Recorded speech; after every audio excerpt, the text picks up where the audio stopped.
Yo, what's going on, guys? Crispy Flakes here. Welcome to Extra Crispy. For today's video, we got a video I was kind of confused about what the title was, so I watched like the first 30 seconds to see what it was all about.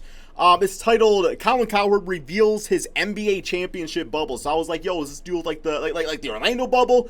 No. Basically, it's just like he is giving his thoughts and opinions on which teams he thinks is inside the bubble that can win a championship. Bubble being bitch ass symbolism. I don't really know, man. And then of course, there's teams on the outside looking in that could win. They will probably not win the championship for whatever reason. So I'm gonna give you guys my thoughts and opinions. Obviously on Colin's opinions here, and also give you my thoughts and opinions. On the teams that he's talking about. So real quick favor, guys, if you don't mind dropping a like on this video. Like this week, I'm super stressed out, man.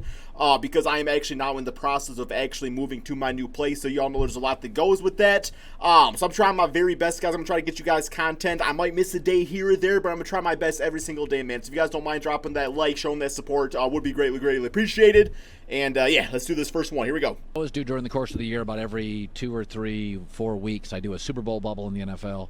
And I always feel there's 7 or 8 teams that are inside the bubble. Then there's 4 or 5 that are they're playoff teams, but they're missing a component. They're not a Super Bowl team. A dark horse. And so in the NBA, I've never felt that would surprise you if they won it. Championship. There's usually 3 to 4 teams that can win a championship. Then there's a bunch of teams on the outside of the bubble.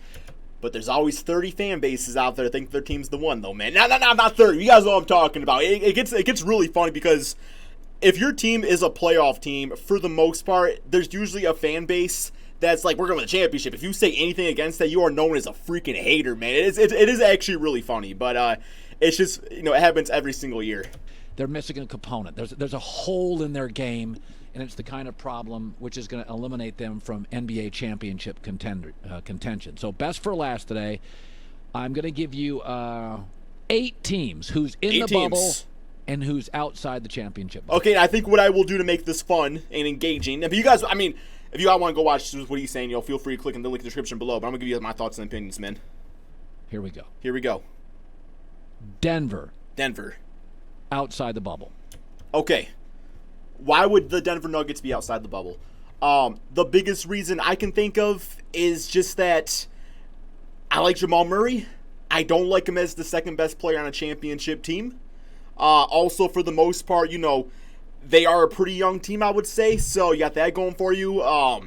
The Denver Nuggets are a good team. It's just one of those cases where only one team wins the championship, and I just don't think that team is the Denver Nuggets. So I do expect them to be contending within probably the next 2 to 3 years for sure.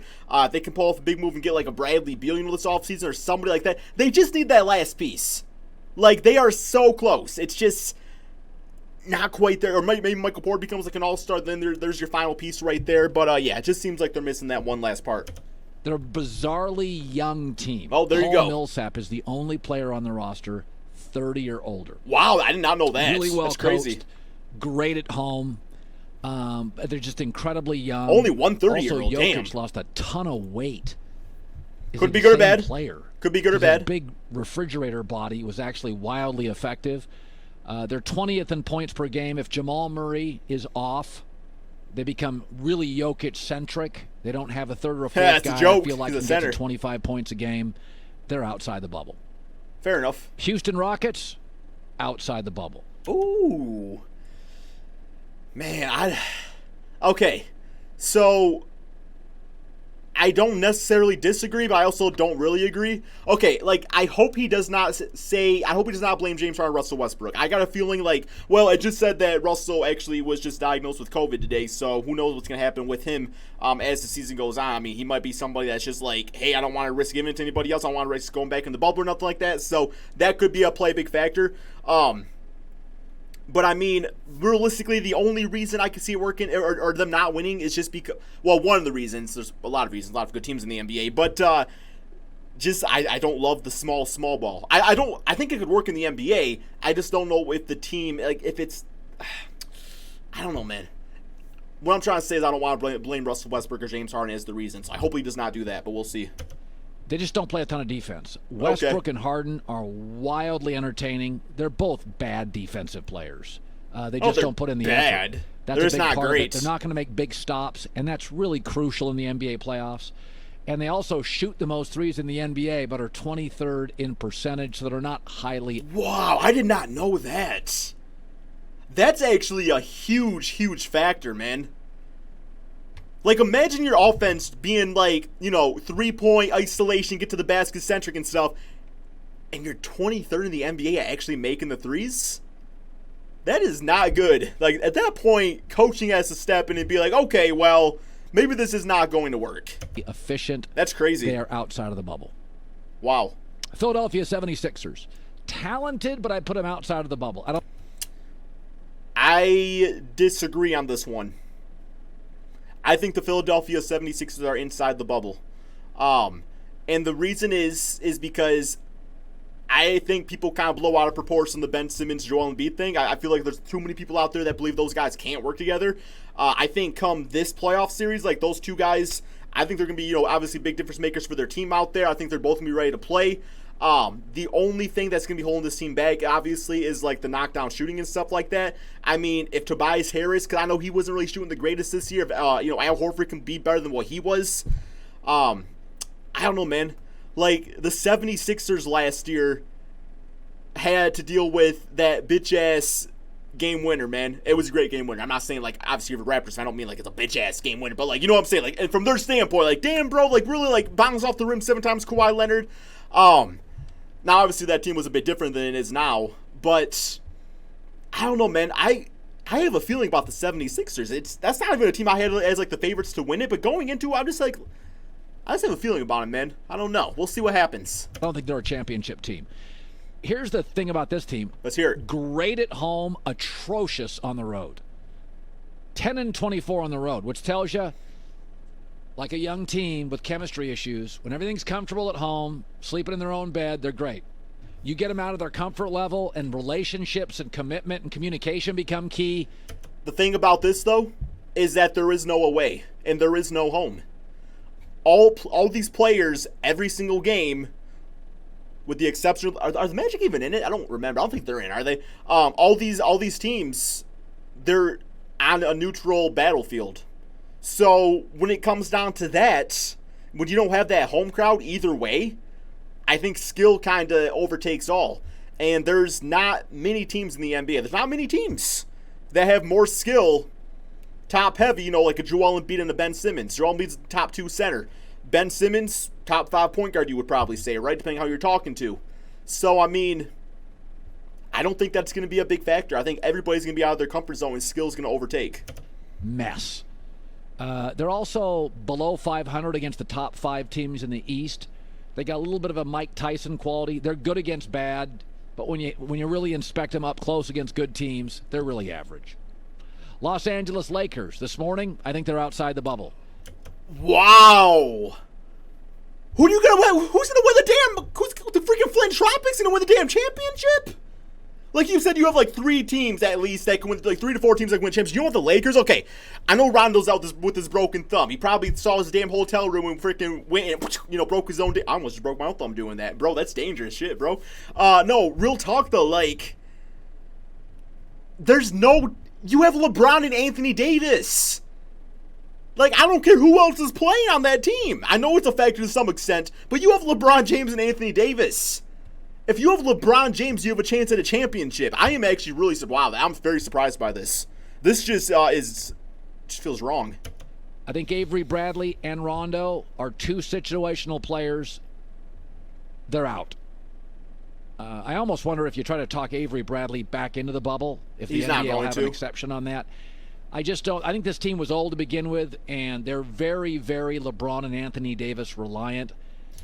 Which is fine, I think, as long as you have the right players around them. Yes, with Avery Bradley and Rondo, Rondo was actually pretty damn trash this season, so it might actually be a positive that he's not playing.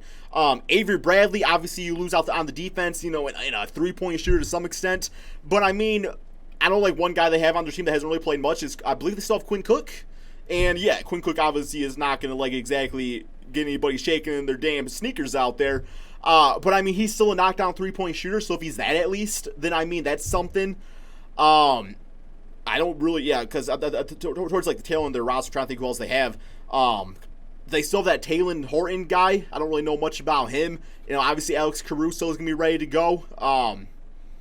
Danny Green was a champion last season, so Kuzma, maybe this is the opportunity for Kuzma to really break out and be like, hey man, like I know I was a roughly a 20-point per game scorer before LeBron got here. Can I do it again now? So I don't know. If Rondo and Bradley were the two players that were reliant on the Lakers winning the championship, they should have never been talks of in the first place. And at the end of the day, it still comes down to LeBron James, Anthony Davis, man. People are going to think this is clickbait, too. Yo, let's get the thumbnail, guys. Wait. Gotta do the thumbnail, guys. Gotta do the thumbnail. Okay. Goes like this, like. Sorry. Maybe I'll just use me laughing, too. That'd be pretty good, too, man. That's how I do my thumbnails, man. But now the West is known for great point guards and great smaller wings, and you can't lose Avery Bradley and Rondo. I like B-dubs, I don't think Rondo's a great big, player. thick wings. I think they were phasing him out. But now you become very dependent on Kyle Kuzma. So? I don't know. Kyle Kuzma's never had a playoff game. I don't know what I'm getting with Kyle Kuzma. Out of the bubble. He doesn't need to be the guy. Toronto Raptors. Close, but out of the bubble. Bro, who is winning the championship, man? Wow. Okay, once again. Billion% disagree. If there's any team in the Eastern Conference that is going to, or really in the entire NBA, that's going to fight through this bubble thing, that's going to be the Toronto Raptors. I'm sorry to say, Buck fans. I'm sorry to say Celtic fans, 76er fans, Laker fans. The Toronto Raptors are the most poised team ready to take on this whole bubble thing because they did it last year, guys. And yes, they had Kawhi Leonard. I understand that. But they still are one hell of a team. Went on like a 16-game win streak. Pascal Siakam obviously was an all-star, one of the top power forwards in the NBA. You got Kyle Lowry. You got Fred VanVleet, knocks down big shot. Marcus Gasol, Serge Ibaka, all healthy, ready to go. Terrence Davis, ready to go, man. They got OG, I mean, I don't think he was playing last year. He was not healthy and stuff. So, Stanley Johnson, screw him. But I want to bring up his name because no real reason. Yeah. If there's any team that's like, that you should be on your radar, I think it's the Toronto Raptors. I really do think that. Let's be honest. Kawhi Leonard, to me, last year was the best get a basket and get a stop player in the NBA. Now you got Pascal balling out. It was Kawhi Leonard that got them past even Philadelphia in the Eastern Conference. Right. Nobody's denying that. Pascal Siakam's a very good player, but I don't think he's there yet. Well coached. What do you mean he's not there yet? Where do you want him to be? This man literally had a case for being the most improved player after being the most improved player. What do you mean he's not there yet? But in the 6 games against elite teams in the East, they were 1-5. Smart. Still have a 17-game winning streak. Veterans, nice mix of young guys. And that's what you want going into Orlando. That's what you want going into the bubble. But you can't take the best get a bucket, get a stop guy in the league. I don't think you're a championship team. Sure you can. Milwaukee 17-game win streak. The bubble.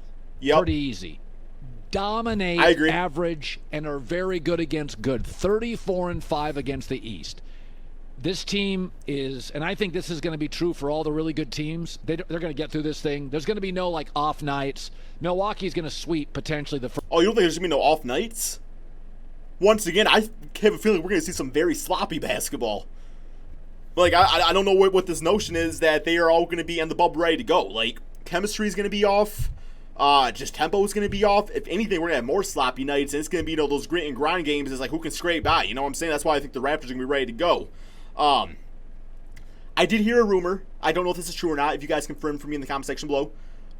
Has Giannis not touched a basketball in 3 months? I read that somewhere, man. I don't remember where it was, but I saw that. I don't think that's the case. I mean, that would be crazy if that was the case. But just something to think about. First 2 rounds. They dominate average teams, and they are good against good teams.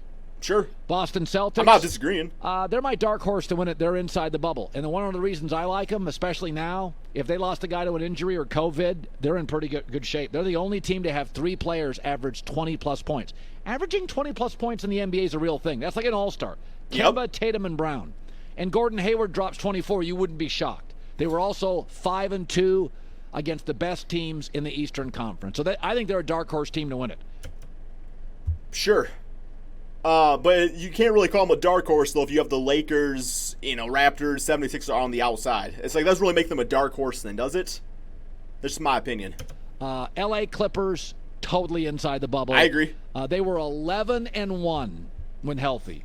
And they really controlled the Lakers in 2 of the 3 games they played. They're incredibly well rested. Paul George said it's the best shape of his life and the most rested. Yeah, basically what I said about the Raptors applied to the Clippers as far as like depth and leadership. Also, they have Kawhi Leonard. Clippers are probably my favorite to win it. And they're also uniquely built to stop LeBron with Beverly and Morris and Paul George and Kawhi on the wing. There's my 8 teams. Nobody stops LeBron. But, Denver, Houston, Philly, Lakers, Raptors, just outside the bubble. Clippers, Celtics, Bucks, very much in the bubble. All right, guys, that is the end of the video there. Obviously, I'm a bit surprised by some of the thoughts right there, but what do you guys all think? Thank you all so much for watching. Peace out, my friends.